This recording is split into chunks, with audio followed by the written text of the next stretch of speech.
Your body is a temple. To be healthy, the body has to keep a huge number of things in perfect balance. Welcome to the world of homeostasis, which is all about staying the same, so as worlds go, it's quite predictable, ideally. Okay, so what needs to be balanced? Let's have some specifics. The key things are water content, iron content, body temperature and blood glucose concentration. Later, we'll look at what can happen when the body's regulatory functions go wrong, and what to do to put things right. But first, let's look at getting rid of waste.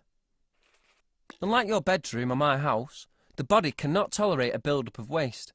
The concentration of waste products could affect chemical reactions and damage cells. So what things do we need to remove? Well, carbon dioxide for one. It's a waste product of respiration. That's the chemical reaction in cells that releases energy. Most carbon dioxide is carried to the lungs dissolved in the blood and leaves the body when we breathe out. Water is another thing we need to control. Water gets into your body through food and drink. Aerobic respiration in cells produces water too. Too much or too little water in our body cells will damage them.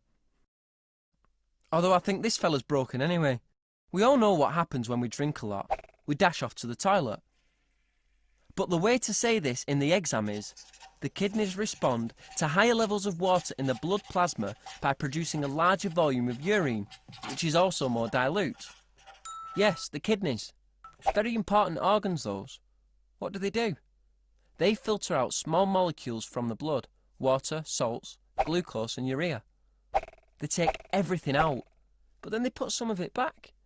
They put back all the glucose, and they reabsorb as much water and salt as is needed. That leaves urea, some water and some salt as waste, which is now called urine.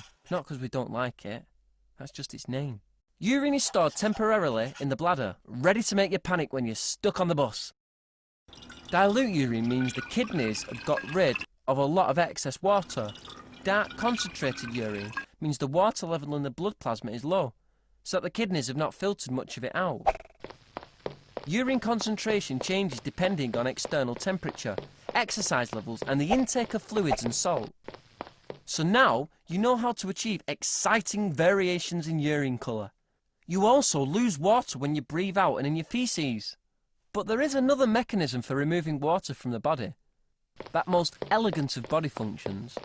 It is, of course, sweating. That's why we need to drink more on a hot day. Sweating has another function, cooling us down. The thermoregulatory centre in the brain controls our body temperature. This centre can detect the temperature of blood flowing through the brain and also receives impulses from temperature receptors in the skin, which help it keep body temperature at around a constant 37 degrees Celsius. Pretty impressive. But why bother? Temperature extremes are very dangerous. Really high temperatures can cause heat stroke and dehydration, and if untreated, even death. At other extreme, very cold temperatures can cause hypothermia, which can also lead to death if not treated. It's just death everywhere you look, death! When your body gets very cold, it's your hands and feet that feel it first. That's because the body works to maintain its core temperature. Ooh, I better change the subject, I'm freezing. The body's cells need a constant supply of energy. This comes from glucose carried around the body dissolved in blood plasma. Blood glucose concentration is very important and it must be kept within narrow limits, not too high, not too low, round about there. Pancreas monitors and controls glucose levels.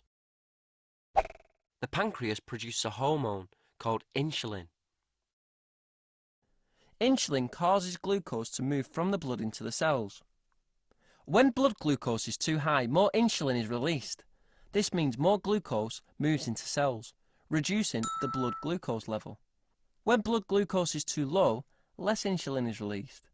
Less glucose moves into the cells, more stays in the blood. This raises the blood glucose level. Simple but effective, unless you're diabetic. People who suffer from diabetes cannot control their blood glucose level. This is a very dangerous situation and can be fatal. Diabetes comes in two variations, called surprisingly type 1 and type 2. In type 1, the body does not produce enough insulin. Diabetics must pay careful attention to the diet and must regularly inject themselves with insulin. Type 2 is often the result of a poor diet and obesity. It is usually controlled by diet and exercise, which is also how you avoid it in the first place. The irony. So, to recap, water balance, body temperature, salt and glucose levels are all critical to life. Homeostasis means controlling these to maintain a constant internal environment.